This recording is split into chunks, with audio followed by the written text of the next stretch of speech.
деп атсак аталар күнү экен. Анын ошо уже приказдан бекитилген. Ошондо тиякта да майрам болду, биякта да майрам болду, орозо ичи да болду, Норуздун дагы эмеси болду. 15-inde ошондо чоң майрам, айгебай чоң майрам болду да. Анан кийин бул жерде чүй үй деп коет. Биздин ал сиздер өзүңүздөрдүн баарыбыз касиеттүүбүз да, өзүңүздөр сиздер алып жүрөсүздөр чоң нерсе. Билим жагын, илим жагын, уже билесиздер, ал жакта айтып деле керек эмес. Биздин өзүбүздүн бул жердин ушу жерге эмне үчүн бул жерден Жайыл Баатырдан баштайбыз дегенде, бул жерде Ак Уул атанын энергетикасы, 5 атанын энергетикасы Карабалт ата, Карабалт тазалап, Жайыл ата багытыбызды берип, Темиркан эне умайчылык касиеттерди баштап туруп, баштапкы ушул жерден 9 жолдун тоому бүт бардык жакка кетип аткан, ошо 4 тарабы куулап ушул жерден баштайсыңар деп берилген да. Мен сиздерге тергеп барганда ошо китепти көргөзөм өзүмдүн китебимде.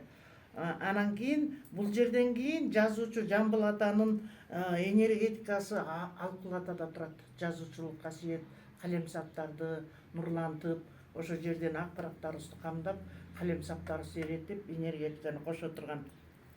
Анан Канай уулу Байсейит атага барабыз. Байсейит атадан ал жерден күн эме менен сүйүү мээрим менен, ааламдын сүйүү мээрим менен адамдын жан дүйнөсүн ачат. Ушунда маалымат боюнча да, Байсейит атадан. Андан кийин Бошкой атага барабыз. Бошкой атага барганда сиздер эми сезимиңиздер ачык, баарын көп нерсени билесиздер. Бошкой атага барганда ал жерде күн нуру менен тазалайт, каралыкты тазалайт да.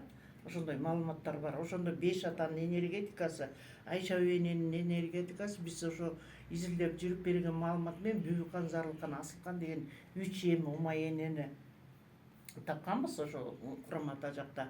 Ал жерде 3 эми умай эне, умайчылык касиет, балдардын бак жолу, кыздардын бак жолу, сүйүү мээрим менен жан дүйнөнүн байлыгын берет да. Ошол эле Бошкой уулу Кураматада, бул билесиңер да, Манас атада кулабыл жыйнап куш кылган, элин жыйнап журт кылган деп, Кураматада бул жерде биздин эме иштеп келген ишибиз боюнча 11 жылдан берки, ошо 13-жылдан берки, 14-жылдан берки, 14-жылы Манас атага барып, боз үйсүн, кыргыз элин боз үй деп байын айттым го, анын эми кененирээк маалымат жерден берем.